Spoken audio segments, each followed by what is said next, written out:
भजन्त्यनन्यभावेन ते मे भक्ततमा मताः।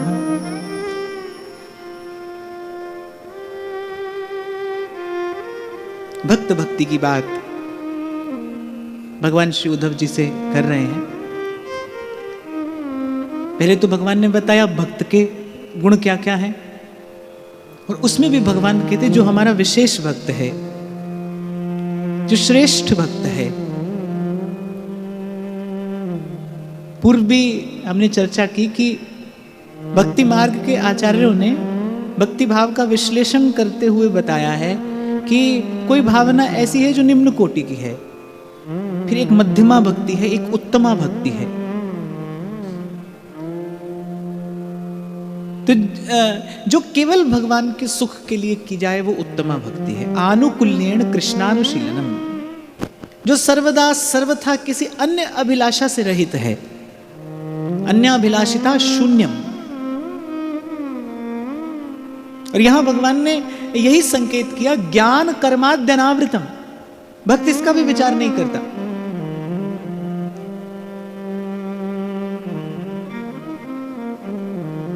आनुकूल्येन कृष्णानुशीलनम, हमारे इष्ट को क्या प्रिय है। गोपी का श्रृंगार, गोपी का व्यवहार, गोपी का विचार सब किसके लिए है? कृष्ण के लिए नहीं, कृष्ण के सुख के लिए। श्री कृष्ण कैसे सुखी हों। अगर बहुत सरल से शब्दों में इस भावना को समेटना हो तो बस एक पंक्ति है, हमारे इष्ट को कैसे सुख मिले, हमारे प्रभु कैसे सुखी हों। साधारण अवस्था में तो जो जीव है वो इस भाव का चिंतन ही नहीं कर सकता। साधारण अवस्था में तो जीव यही सोचता है ना, भाई हम दीनहीन हैं और हमको भगवान से ये लेना है वो लेना है, भगवान कृपा करें तो ऐसा हो जाए, भगवान कृपा करें तो वैसा हो जाए। ये तो जब जीव आचार्य के शरणागत होता है, जब आचार्य प्रदत्त भाव उसे प्राप्त होता है। आप देखिए ना कि श्रीमद् वल्लभाचार्य महाप्रभु से मिलने से पहले सूरदास जी क्या गाते रहे? मौसम कौन कुटिल खलकामी, हो सब पतितन को राजा, हो सब पतितन को नायक। पर जैसे ही श्री महाप्रभु जी से मिलना हुआ, जैसे ही श्री महाप्रभु जी की कृपा हुई, उन्होंने अपना वरद हस्त सूरदास जी के मस्तक पर पधराया। सूरदास जी क्या गाने लगे? तेरो माई चिर जीवे गोपाल। आशीष देते हैं सूरदास जी।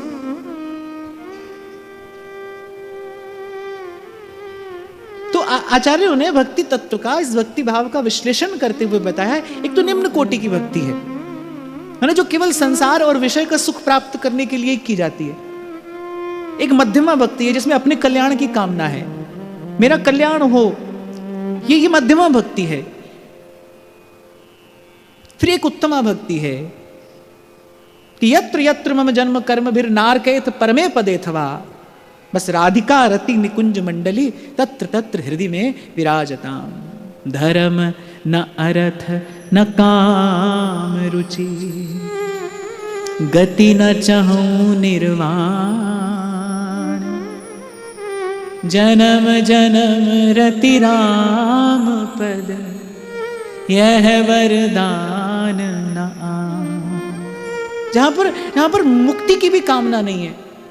हमारे महाप्रभु जी तो कहते हैं मुक्तिस्तुच्छी भवति बहुशः प्राकृता प्राकृत श्री ही। बोले लोक परलोक के वैभव की बात तो कौन करे, लोक परलोक की संपदा की बात तो कौन करे। हे स्वामिनी, यदि एक बार आप कृपा दृष्टि से मेरी ओर देख ले तो मुक्ति भी मेरे लिए तुच्छ हो जाए, त्याज्य हो जाए। मुक्तिस्तुच्छी भवति। इसीलिए कल मैंने आपको कहा था, भाई बड़े ध्यान से सुनना चाहिए, भगवान किसे अपना भक्त कहते हैं। अपनी दृष्टि में तो हम सब भक्त हैं। मैं तो कई बार कहता हूं, जो पीपल को डोरा बांध रहा है उससे भी पूछो क्या कर रहा है, बोले भगवान की भक्ति कर रहा हूं। यहां वहां दर दर पर जो भटक रहा है, आज यहां कल वहां, अन्य देव देवी सकल चलत पुंज सी खोई, हमारे सेवक जी महाराज कहते हैं। और चलत पुंज सी खोई रोई जख द्यौस गमावत, जो इसी प्रकार अपना जीवन नष्ट कर रहे हैं, उनसे पूछो क्या कर रहे हो, वो भी कहेंगे भगवान की भक्ति कर रहे हैं। पर भगवान से सुनना चाहिए, भाई भक्त कैसा है, भक्ति कैसी है। यहां भगवान बता रहे हैं कैसा होता है मेरा भक्त, कौन कौन से गुण किसी को भक्त बनाते हैं। और फिर भक्ति भी कैसी उत्तमा भक्ति, श्रेष्ठ भक्ति। जिसमें केवल अपने इष्ट और आराध्य के सुख का विचार हो। मैं आपको बड़ी विनम्रता पूर्वक की बात कहूं, आप केवल इस भाव का सेवन करना आरंभ कर दीजिए। केवल एक ये भाव कि हे प्रभु, मेरे द्वारा आपको कैसे सुख मिले, मैं किस प्रकार आपको सुख पहुंचाऊं। आप अपनी ओर मत देखिए, अपनी योग्यता अयोग्यता पात्रता अपात्रता का विचार मत करिए। कल भी मैं आपसे कह रहा था कि अगर पात्र ही व्यक्ति पहुंचता फिर तो आप मैं कहां आ पाते। तो श्री जी की कृपा और करुणा है जो आपको मुझे यहां ले आई है। और मैं तो एक ही माला जपते जपते यहां तक आया हूं। भाई जो यहां तक ले आया वो आगे भी ले जाएगा। तिनका बयार के बस है। स्वामी हरिदास जी महाराज ने कहा ना, जब हमने सिद्धांत के पदों की चर्चा की तो यही स्वामी जी महाराज कहते हैं कि और निभावे और जाने जी की। ये जो कुंज बिहारी हैं, एक तो ये संबंध का अंत तक निर्वाह करते हैं और संपत्ति विपत्ति परे प्रतिपाले। तो उत्तमा भक्ति, हे प्रभु ये मेरा जीवन किसी भी प्रकार से आपके काम आ जाए, मैं आपके किसी लीला कार्य में सहयोगी हो जाऊं, निमित्त बन जाऊं। अपने जीवन का श्रेष्ठ उद्देश्य तो भक्त यही रखे। और मैं पुनः दोहराऊंगा, अपनी ओर देखकर भक्ति नहीं होती भाई, भक्ति तो भगवान की ओर देखकर होती है। भजन कौन कर पाता है? उमा राम स्वभाव जिन जाना, प्रभु के स्वभाव की ओर देखकर भक्ति होती है। पूर्व भी मैंने आपको सुनाया था ना कि भरत जी जब जाने लगे तो कहते हैं कि अपनी मां की करनी देखूं तो फिर तो विचार करता हूं कि कभी प्रभु के सन्मुख जा ही नहीं सकता। अपनी ओर देखता हूं तो मेरे कारण प्रभु बन बन डोल रहे हैं, इतना अपार कष्ट मेरे कारण प्रभु पा रहे हैं। मन करता है कि लौट जाऊं। पर जब शील निधान श्री रघुनाथ जी के उस कृपालु स्वभाव का चिंतन करता हूं, फिर इच्छा होती है दौड़कर जाऊं और प्रभु के चरणों से लिपट जाऊं। तो भगवान की ओर चलना है तो फिर भगवान की ओर ही देखिए, अपनी ओर मत देखिए। मैं तो उस दिन भी आपसे कह रहा था, 4 शब्द बोलने हो, मैं बहुत पापी हूं या भगवान बहुत दयालु है, तो क्या बोलना चाहिए? भगवान बहुत दयालु, यही बोलना चाहिए। वही शब्द बोलिए जिससे इस अस्तित्व में कुछ सकारात्मकता पवित्रता का प्रसार हो, वही बात बोलना चाहिए।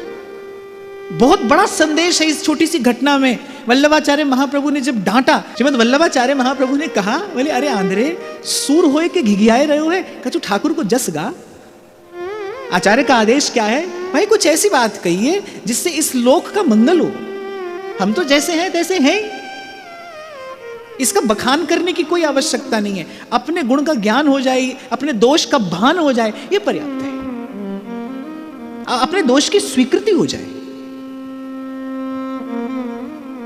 फिर अपने दोष को दूर करने का प्रयास क्या है? प्रभु का गुण गाइए, प्रभु का यश गाइए, उसी से मन का मैल धुलेगा। तो भगवान ने कहा, भाई ज्ञान कर्माद्य अनावृतम, जो न कुछ और जानता है और न कुछ और जानना चाहता है। और मैं तो यहां पर आपको एक बात अपने छोटे से अनुभव से यह भी कहूं बाप, कि वो जो कुछ और जानना है ना, वो वस्तुतः भजन के मार्ग का विक्षेप ही है।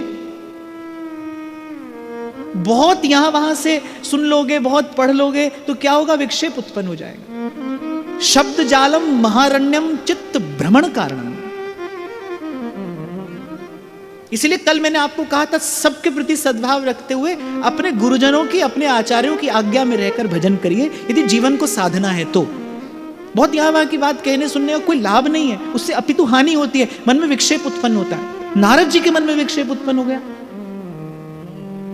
अब वो जगह जगह जाते हैं ना, जगह जगह बात सुनने में आती है, तो नारद जी के मन में विक्षेप उत्पन्न हो गया, भजन में मन नहीं लग रहा है, नारद जी व्याकुल हो गए। तब सनकादिक ने उनके हृदय का ये रोग दूर किया। बोले देवर्षि, आपके हृदय में शब्द विक्षेप उत्पन्न हो गया है, बहुत बात सुन ली है आपने, बहुत बात सुन ली, तो अब मैं करूं क्या? बोले सब छोड़िए, एकांत में जाकर बैठ जाइए और श्रीमन नारायण नारायण श्रीमन नारायण नारायण नारायण, बस एक प्रभु के नाम का आश्रय लीजिए।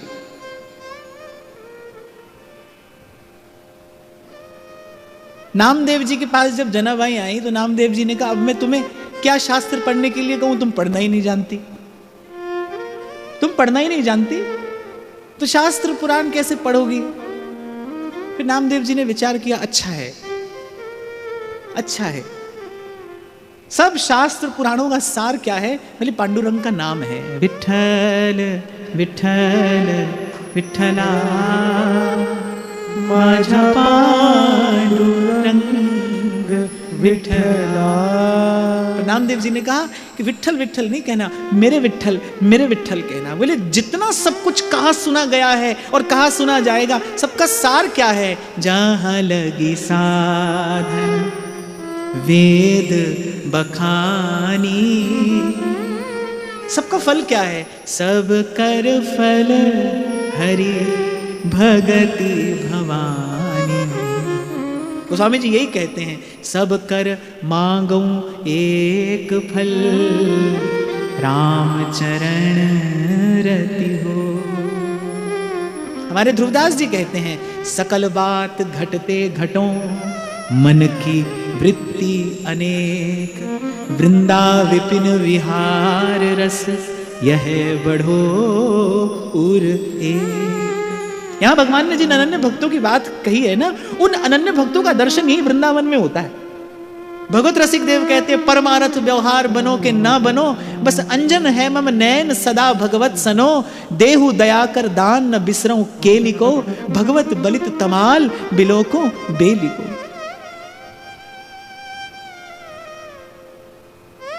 श्री कृष्ण के पाद पद्मों की अनन्य मधुकर स्वरूप ब्रजांगनाएं वो उद्धव से कहती हैं, अरे उद्धव तू जिस ध्यान की बात कर रहा है ना, वो बहुत अच्छी बात है, सच्ची भी है, अच्छी भी और बड़ी ऊंची बात है, पर हम क्या करें, हम तो विवश हैं। अरे उद्धव माधव की मुस्कान बस गई इन नैनन बिसरत नहीं, लगत न दूजो ज्ञान। बोले श्याम सुंदर की मुस्कान इस प्रकार हमारे हृदय में बस गई है, वो रेखा की भांति ऐसे खिंच गई है कि अब वो हमारे मन से नहीं निकलती।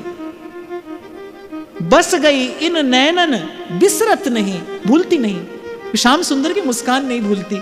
और लगत ना दूजो ज्ञान, अब कोई दूसरा ज्ञान हमें समझ नहीं आता। तू कहता है बहुत दूर से बैठकर उस निर्गुण निराकार ज्योति स्वरूप ब्रह्म का ध्यान करो, तुम्हें आनंद मिलेगा। अरे हमने श्याम सुंदर को इन भुजाओं में भरा है, हृदय से लगाया है, उसका आलिंगन किया है, भुज भर भेंट्यो श्याम सुंदर को कीने चीने भोग रे उधो माधव की मुस्कान। जाहे लागी लगन घनश्याम।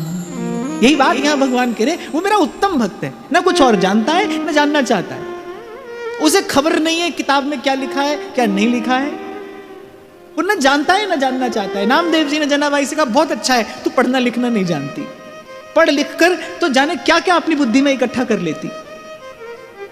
और एक और बात मैं आपको बताऊं भाई, पढ़ लेना सरल है, लेकिन उसका जो संस्कार पड़ता है उससे फिर अपने अंतःकरण को, अपने चित्त को मुक्त करना बड़ा कठिन है। ये जो हमारे यहाँ गुरुजनों ने, आचार्यों ने अनन्यता की बात की है, किस लिए की है? ऐसा नहीं कि कोई दूसरा हमसे हीन है, हम श्रेष्ठ हैं, इसलिए नहीं की है कि अनावश्यक कुछ भी हम ग्रहण न कर बैठे। उसका संस्कार पड़ता है, जो आप सुनोगे देखोगे विचारोगे उसका संस्कार पड़ेगा। जो सुनोगे देखोगे उसका विचार करोगे, करोगे कि नहीं? जो भी आप सुनते हो देखते हो उसका विचार होता है ना। जो सुनोगे देखोगे उसका विचार करोगे, जिसका पुनः पुनः विचार करोगे उसका संस्कार पड़ जाएगा। इसलिए कहा गुरुजनों ने, बहुत विचार कर ये सूक्ष्म रीति भजन की बताई है कि सबको प्रणाम करते हुए पर अपनी परिपाटी से भजन करो, अपने गुरुजनों की आज्ञा में रहकर भजन करो। हाँ, संत जहां मिले, भगवत प्रेम की बात करने वाला जहां मिले, उससे अवश्य उसका भाव ग्रहण करना चाहिए। पर फिर भी मैं आपको यहां यही कहूंगा, वही सुनना है जिससे अपने इष्ट में श्रद्धा और विश्वास बढ़े, आपके भाव में कोई विक्षेप ना आए।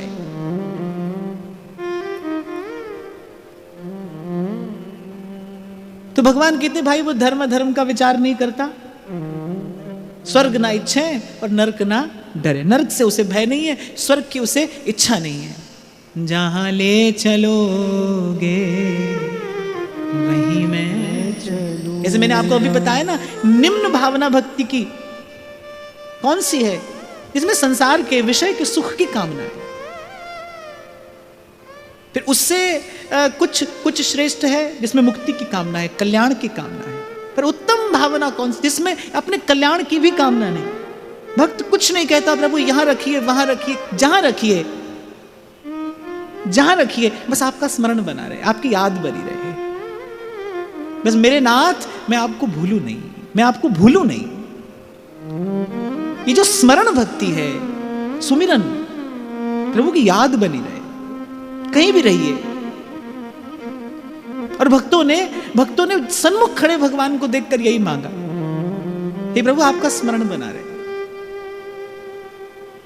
तो भगवान ने कहा वही उत्तम भक्त है, जिसके मन में अपने कल्याण की भी कामना नहीं है। देखो भगवान के काम के तभी हैं हम, जब रिक्त चित्त हो हमारा, तभी भगवान अपना भाव भरेंगे, तभी भगवान अपना संकल्प हमारे हृदय में प्रतिष्ठित करेंगे। जब तक अपना संकल्प है, जब तक अपनी इच्छा है, तब तक हम भगवान के किसी काम के नहीं।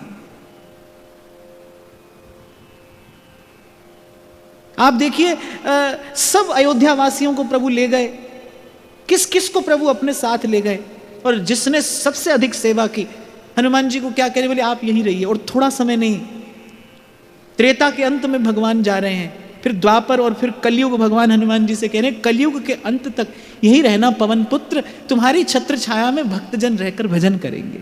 साधु संत के तुम रखवारे, हमारे भक्तों की रक्षा करने के लिए तुम रहना।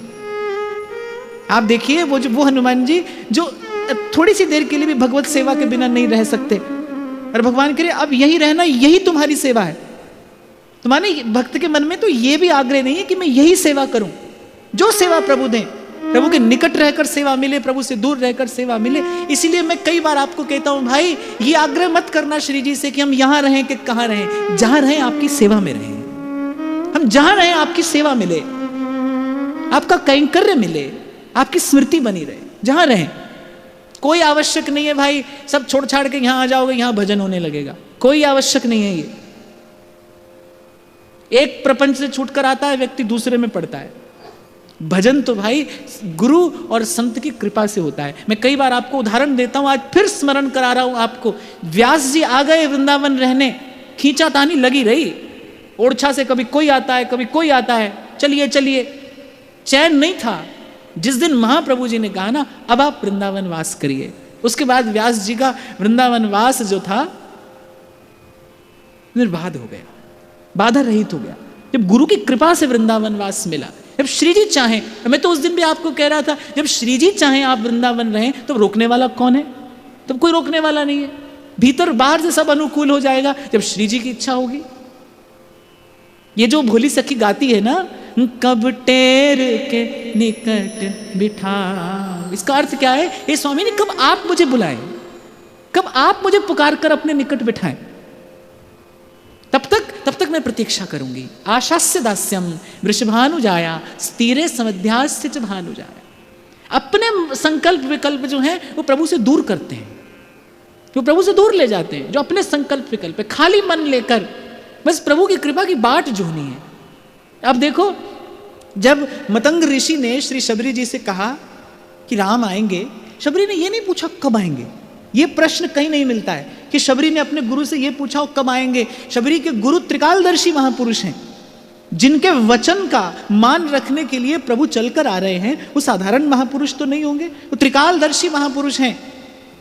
वो शबरी से कह रहे हैं कि प्रतीक्षा करना, राम आएंगे। शबरी ये नहीं पूछती कब आएंगे, आएंगे, बस इतना ही वचन पर्याप्त है मेरे लिए। प्रेम के मार्ग पर प्रतीक्षा ही तो सारा तप है, यही तो पुरुषार्थ है। बस प्रभु की कृपा की बाट जोनी है। श्याम घन कब बरसोगे आए, श्याम घन कब बरसोगे। कोई संकल्प विकल्प ना हो मन में। गुरु से नाम मिल गया, गुरु ने कृपा करके कान में भगवान नाम सुना दिया है और उपासना की पद्धति के रूप में मार्ग मिल गया। अब तो बस हरि नाम से नेह पले तो पालिए और सेवा में ये देह गले तो गालिए। एक भगवत प्राप्त महापुरुष के मुख से मैंने ये बात सुनी थी, बोले दो बात ना छूटे बस। एक तो प्रभु का नाम जप ना छूटे और एक सेवा ना छूटे। श्री जी की सेवा ना छूटे, श्री जी के प्यारे संतों की सेवा ना छूटे और गौ ब्राह्मण की सेवा ना छूटे। आपको जीवन मिला है, आपको साधन मिला है, बस प्रभु से यही करिए, प्रभु आपका नाम जप होता रहे और सेवा ना छूटे मुझसे। श्री जी की सेवा, साधु संत की सेवा, गौ ब्राह्मण की सेवा। बस कह रही है 2 बात जीवन को दिव्य बनाए रखती हैं। ये 2 बातें पर्याप्त हैं। जो नाम गुरु से सुन लिया है बस उसको रटिए, उसको जपिए, उसको ध्याइए, उसको गाइए, और संग ही संग आपके हाथ से गुरु की, संत की, ठाकुर की, गौ ब्राह्मण की सेवा होती रहे। यही अनन्य भक्ति का मार्ग है।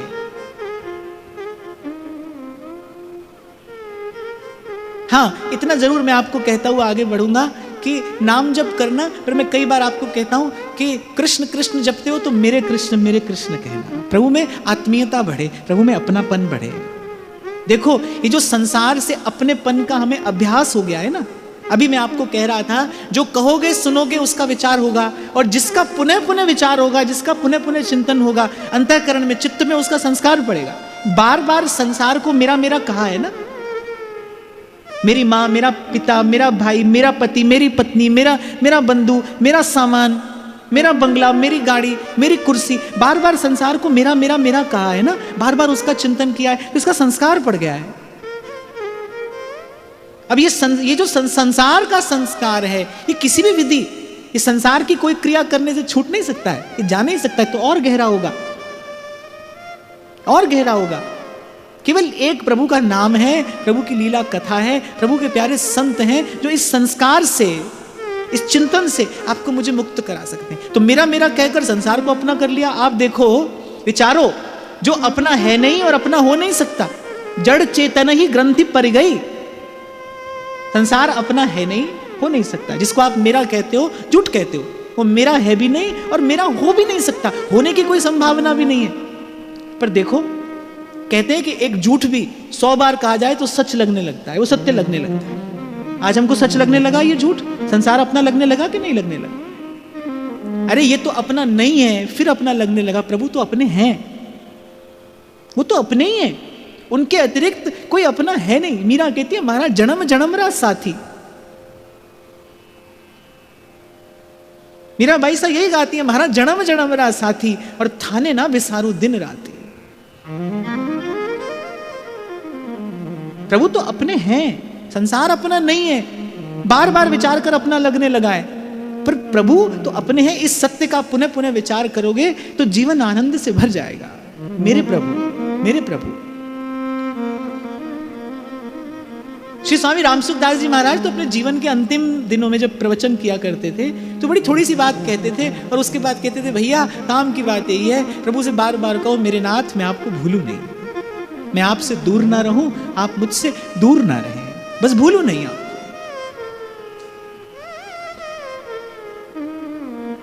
गिरधर मारा सांचा प्रीतम, उन बिन पल ना रहाऊं। कितनी सुंदर बात मीराबाई सा कहती हैं, जहां बिठावे तहां मैं बैठूं, बेचे तो बिक जाऊं। जहां बिठावे तहां मैं बैठूं, बेचे तो बिक जाऊं। मेरी उनकी प्रीत पुरानी, मेरी उनकी प्रीत पुरानी, उन बिन पल न रहा। माई मैं तो गिरिधर के घर जाऊं, माई मैं तो गिरिधर के घर जाऊं। इस प्रकार अनन्य भक्त का लक्षण बताकर फिर उद्धव जी ने पूछा, है प्रभु आप मुझ पर बड़ी कृपा कर रहे हैं, अब मुझे ये भी बताइए कि जिस भक्ति से आप रीझते हैं, जिस भक्ति से आप प्रसन्न होते हैं, उस भक्ति की प्राप्ति कैसे होती है, कैसी है वो भक्ति? अर्थात उद्धव जी ये पूछ रहे हैं, भक्त क्या करे, उस भक्ति को प्राप्त करने वाले को क्या करना चाहिए? जिसे ऐसी भक्ति प्राप्त करने की इच्छा हो वो क्या करे, कैसी उसकी चेष्टा हो, कैसी उसकी क्रिया हो, कैसा उसका भाव हो, कैसा उसका चिंतन हो? तो फिर भगवान कहते हैं, मल्लिंग मद भक्त जन दर्शन स्पर्शनार्चनम परिचर्या स्तुति प्रभु गुण कर्मानुकीर्तनम। सबसे पहले भगवान क्या कह रहे हैं कि मल्लिंग मदभक्त जन दर्शन स्पर्शनार्चनम। अब यहां भगवान इस प्रकार की भक्ति कैसे प्राप्त हो, ये रहस्य उद्धव जी के सामने उद्घाटित कर रहे हैं। भगवान ने सबसे पहला कहा कि जो मेरे श्री विग्रह हैं, जो भगवत विग्रह है, जो आचार्यों ने जिनमें प्रेम प्रतिष्ठा करके जिन्हें इस लोक के मंगल के हेतु प्रतिष्ठित किया है, सबसे पहले भगवान करें उनका दर्शन करें, उनका चरणामृत और प्रसाद ग्रहण करें, उनका अर्चन करें। लेकिन भगवान ने यहाँ केवल अपने विग्रह की बात नहीं की, भगवान ने कहा मेरा और मेरे भक्त का। एक तो जो मंदिर में भगवान का श्री विग्रह है, देखो जो मंदिर में विग्रह है वो भगवान का प्रतीक है। भगवान ने कहा मल्लिंग, लिंग का अर्थ होता है प्रतीक, चिन्ह। जैसे हम शिवलिंग कहते हैं ना, जो शिव का चिन्ह है, शिव का प्रतीक है। सबसे पहली बात तो भगवान ने ये कही, क्या करे? दीजो वृंदावन वास, निरखूं श्री राधा वल्लभ लाल। सबसे पहले तो दर्शन करिए। ये जो वृंदावन में राधा वल्लभ, राधा रमण, कुंज बिहारी, जो आचार्यों ने प्रेम प्रतिष्ठा की है इनकी। निकस कुंज ठाड़े भये, भुजा परस्पर अंश। प्रियालाल कुंज से निकल कर आए हैं, किस लिए? आपको मुझे दर्शन देने के लिए। आचार्यों ने उसी स्वरूप की प्रतिष्ठा की। निकस कुंज ठाड़े भये, भुजा परस्पर अंश, राधा वल्लभ मुख कमल, निरख नयन हरिवंश। जो आचार्यों ने उपासना पद्धति प्रदान की है, उस भावना से भावित होकर सबसे पहले दर्शन करें। कई बार वैसे तो इस विषय पर हमने चर्चा की कि भाई वृंदावन वास का सुख क्या है। वृंदावन वास का सुख है राधा वल्लभ कुंज बिहारी का दर्शन हो, दर्शन सुख है। यहां मैंने देखा, मैं तो बहुत समय से ये बात अनुभव करता हूं कि बड़े बड़े साधु संत जो भजन परायण हैं, जो भावना परायण हैं, पर भाई ठाकुर का दर्शन जरूर करेंगे जाकर। आते जाते यूं ही आते जाते निहारा करेंगे। महल राधिका का बुहारा करेंगे, यूं ही आते जाते निहारा करेंगे। पर ये कार्य करना सावधानी से, मंदिर जाना, पर ये कार्य करना बड़ी सावधानी से। मंदिर जाना केवल श्री जी के दर्शन के लिए। दर्शन ही प्रसाद है भाई। और कोई प्रसाद आपको श्री जी की इच्छा होगी तो आपके हाथ में कोई रख के और चल देगा। पर मंदिर जाना इसी प्रकार, बस मंदिर के किसी कोने में खड़े होकर और निरखूं श्री राधा वल्लभ लाल को। क्योंकि क्या होता है ना, फिर व्यक्ति वहां जाकर व्यवहार में पड़ जाता है, फिर प्रपंच में पड़ जाता है, तो दर्शन का सुख समाप्त हो जाता है। मंदिर जाना है किस लिए? केवल श्री जी का दर्शन करने के लिए। और पूर्व भी मैंने आपको कभी कहा था, जब कथा सुनिए तो ऐसा प्रयास हो कि हमारी सारी चेतना सिमट कर हमारे कानों में आ जाए, और जब श्री जी के सन्मुख खड़े हो तो ऐसा प्रयास हो कि सारी चेतना सिमट कर नेत्रों में आ जाए। बस केवल प्रभु को एकटक निहारिए, प्रभु के रूप रस का पान करिए। न कोई प्रार्थना, न स्तुति, न कुछ और कुछ नहीं। बहुत लोगों को मैं देखता हूं ठाकुर जी के सामने गए, आंख बंद करके कोई स्तोत्र पाठ कर रहा है, कोई क्या कर रहा है। इस सब की आवश्यकता नहीं है। अभी तो ये तो आचार्यों ने निषेध किया, ऐसा नहीं करना चाहिए। ठाकुर जी के सामने खड़े होकर मैं देखता हूं कुछ लोग प्रदक्षिणा लगाने लगते हैं, परिक्रमा लगाने लगते हैं। ये सब नहीं होना चाहिए। हमने जब द्वादश यश की चर्चा की थी तो चतुर्भुजदास जी महाराज कह रहे हैं, सावधान हरि सदन सिधारे। ठाकुर जी के सन्मुख कैसे जाना है, ये भक्ति मार्ग के आचार्यों ने बताया है कैसे प्रभु के सन्मुख जाए। अरे ठाकुर जी के सन्मुख गए हो, दर्शन ही परम फल है। अब कौन सा स्तोत्र और कौन सा पाठ करना है वो सब बाद में अपने घर में बैठकर करिए। जब प्रभु के सन्मुख खड़े हैं केवल दर्शन करिए, रोम रोम नेत्र हो जाए, ऐसे प्रभु की रूप माधुरी का पान करिए। नख से शिख तक प्रभु को निहारिए, प्रभु के श्रृंगार का दर्शन करिए।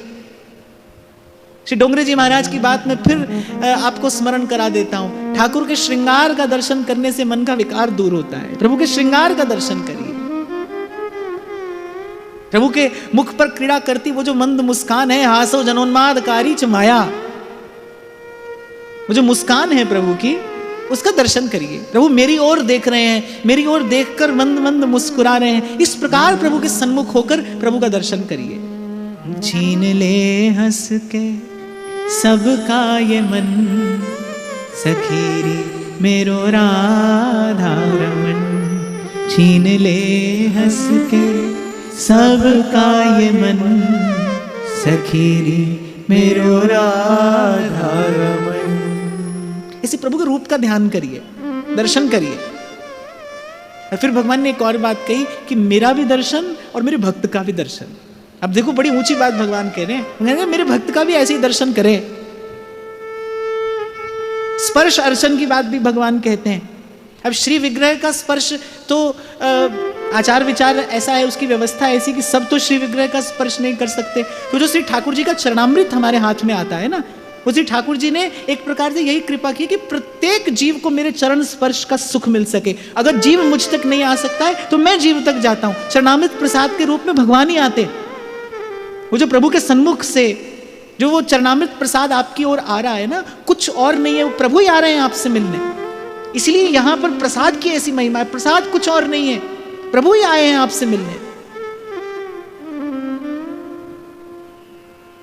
तो इस प्रकार श्री विग्रह का स्पर्श किया जाता है प्रसाद के माध्यम से।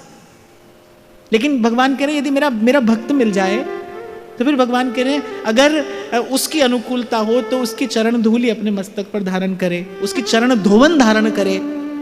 इस प्रकार मेरे विग्रह की और मेरे भक्त की अर्चना करे, ऐसा भगवान आज्ञा कर रहे हैं उद्धव जी से।